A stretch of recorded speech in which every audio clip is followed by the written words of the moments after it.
الحمدللہ رب العالمین والصلاة والسلام علی رسولہ محمد وآلہ وصحبہ اجمعین اشہد ان لا الہ الا اللہ وحدہ لا شریک لہ واشہد ان محمدا عبدہ ورسولہ اما بعد۔ معزز ناظرین، روزے کے متعلق ایک اہم مسئلے پر آپ کے ساتھ آج گفتگو کرنی ہے۔ وہ مسئلہ ہے روزے کی حالت میں مسواک کرنے کا حکم۔ اس مسئلے پر گفتگو کی ضرورت اس لیے ہے کیونکہ بعض لوگ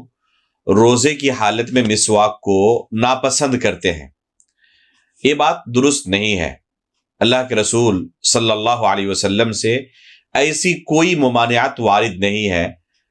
کہ روزے کی حالت میں مسواک نہ کرو، بلکہ اللہ کے رسول صلی اللہ علیہ وسلم کی احادیث سے، صحابہ اکرام کے فتاوے اور سلف صالحین کے تعامل سے یہی ہمیں رہنمائی ملتی ہے کہ روزے کی حالت میں بھی مسواک کرنا بہترین عمل ہے۔ اللہ کے رسول صلی اللہ علیہ وسلم کے متعلق صحیح بخاری کے اندر روایت ہے، اللہ کے رسول صلی اللہ علیہ وسلم فرماتے ہیں لولا ان اشق علی امتی لامرتهم بالسواک عند کل صلاۃ، اگر میں اپنی امت پر مشقت محسوس نہ کرتا تو ہر نماز کے وقت انہیں مسواک کا حکم دیتا۔ ایک روایت میں الفاظ اس طرح ہے لولا ان اشق علی المؤمنین لامرتهم بتاخیر العشاء وبالسواک عند کل صلاۃ، اگر مؤمنوں پر میں مشقت محسوس نہ کرتا تو عشاء کی نماز کو تاخیر سے پڑھنے اور ہر نماز کے وقت مسواک کا انہیں حکم دیتا۔ امام بخاری رحمہ اللہ اس حدیث کو روایت کرنے کے بعد فرماتے ہیں لم یخص الصائم من غیرہ، یہاں پر اللہ کے رسول صلی اللہ علیہ وسلم نے روزے دار کے لیے الگ سے کوئی حکم بیان نہیں کیا ہے کہ روزے دار کے لیے حکم نہیں ہے، دوسروں کے لیے حکم ہے، ایسی کوئی بات اللہ کے رسول صلی اللہ علیہ وسلم نے نہیں کی ہے۔ تو امام بخاری رحمہ اللہ یہاں سے لوگوں کو یہ تعلیم دینا چاہتے ہیں کہ یہ حکم اللہ کے رسول صلی اللہ علیہ وسلم کا تمام لوگوں کے لیے ہے، چاہے وہ روزے کی حالت میں ہو چاہے روزے کی حالت میں نہ ہو، ہر ایک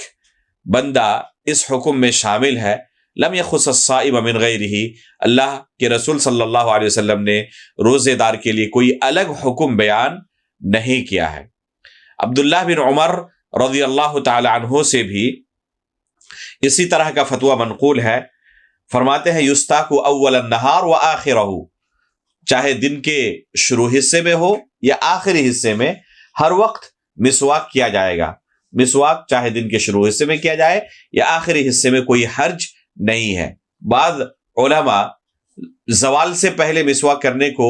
درست سمجھتے ہیں اور زوال کے بعد آخری پہر مسواک کرنے کو مکروہ سمجھتے ہیں، تو یہ درست نہیں ہے۔ ایسی کوئی دلیل ہمیں نہیں ملتی جس میں یہ تفریق کی گئی ہو کہ دن کے شروع حصے میں مسواک کیا جائے اور آخری حصے میں مسواک کرنے سے پرہیز کیا جائے۔ بعض لوگ کہتے ہیں کہ مسواک کے اندر رطوبت ہوتی ہے، اس کا ایک خاص ذائقہ ہوتا ہے، تو یہ ذائقہ پیٹ کے اندر بھی چلا جاتا ہے، ایک روزے دار اچھی طرح محسوس کرتا ہے اپنی زبان میں، تو اس وجہ سے روزے کی حالت میں مسواک کرنے سے پرہیز کرنا چاہیے۔ یہ علت بھی درست نہیں ہے۔ جب شریعت کی طرف سے اس بارے میں کوئی ممانعت نہیں آئی تو واضح ہے کہ یہ علت شریعت کی نظر میں تھی، اس کے باوجود بھی اللہ رب العالمین نے اس چیز سے ہمیں منع نہیں کیا ہے، لہذا اس علت کو پیش کر کے مسواک کرنے سے رکنے کا مشورہ دینا درست معلوم نہیں ہوتا، اور یہ سلف صالحین کے فتوے کے خلاف بھی معلوم ہوتا ہے۔ امام ابن سیرین رحمہ اللہ سے امام بخاری رحمہ اللہ نے اپنی صحیح کے اندر صیغہ جزم کے ساتھ معلقاً روایت کیا ہے، فرماتے ہیں لا بأس بالسواک الرطب، اگر مسواک بالکل کچا ہو تب بھی اس مسواک سے مسواک کرنے میں کوئی حرج نہیں ہے۔ تو انہیں کہا گیا لہ طعم، کہ اس طرح کے مسواک کے اندر خاص ذائقہ ہوتا ہے، تو انہوں نے کہا والماء لہ طعم تمضمض بہ، کہا کہ پانی کا بھی ایک خاص ذائقہ ہوتا ہے، حالانکہ تم پانی سے کلی کرتے رہتے ہو، تو اگر پانی سے کلی کرنا تمہارے لیے جائز ہوا روزے کی حالت میں، تو پھر مسواک کرنے میں کیوں کوئی حرج ہونا چاہیے؟ لہذا پتہ چلا کہ جس طرح پانی سے کلی کرنے میں کوئی حرج نہیں ہے، مسواک میں بھی کوئی حرج نہیں ہے، اور شریعت ہمیں طہارت پاکیزگی کا حکم دیتی ہے، صاف ستھرا رہنے کا حکم دیتی ہے۔ یہ دوسرے مذاہب سے مذہب اسلام کی بنیادی جو خوبیاں ہیں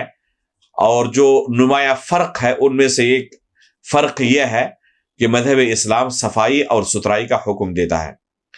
دوسرے مذاہب کے اندر ہمیں واضح طور پر گندگیاں نظر آتی ہیں، اور مذہب اسلام کے اندر صفائی ستھرائی ہمیں نظر آتی ہے۔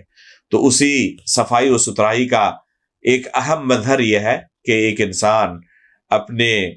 منہ کو صاف ستھرا رکھے، بکثرت مسواک استعمال کرے، ہر نماز کے وقت مسواک استعمال کرے، یا جتنا ممکن ہو سکے مسواک استعمال کرے، چاہے روزے کی حالت میں ہو یا روزے کی حالت میں نہ ہو، ہر صورت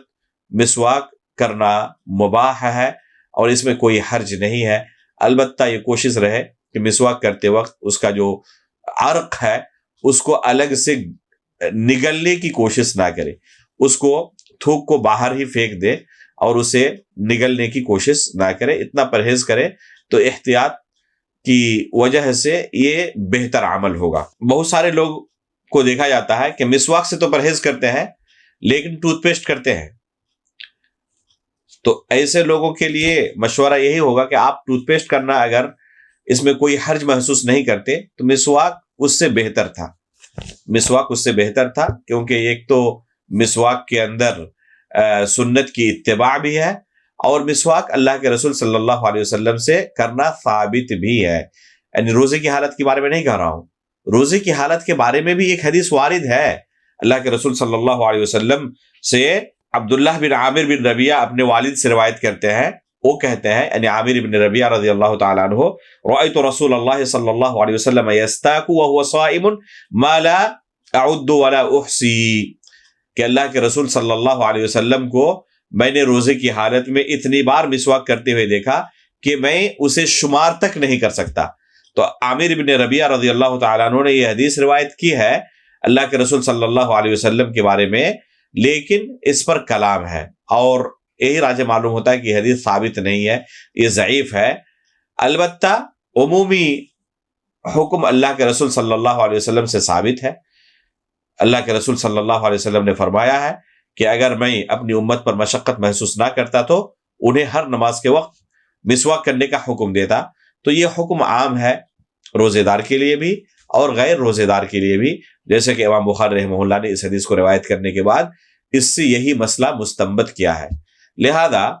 ایک روزے دار کو مسواک کرنے میں کوئی حرج محسوس نہیں ہونا چاہیے، اسے چاہیے کہ اپنے منہ کو پاک و صاف رکھے اور جہاں تک ممکن ہو سکے مسواک کرے۔ اللہ رب العالمین ہمیں صفائی و ستھرائی کا اہتمام کرنے کی توفیق عطا فرمائے، آمین۔ تقبل رب العالمین، وصلی اللہ علیہ نبینا محمد۔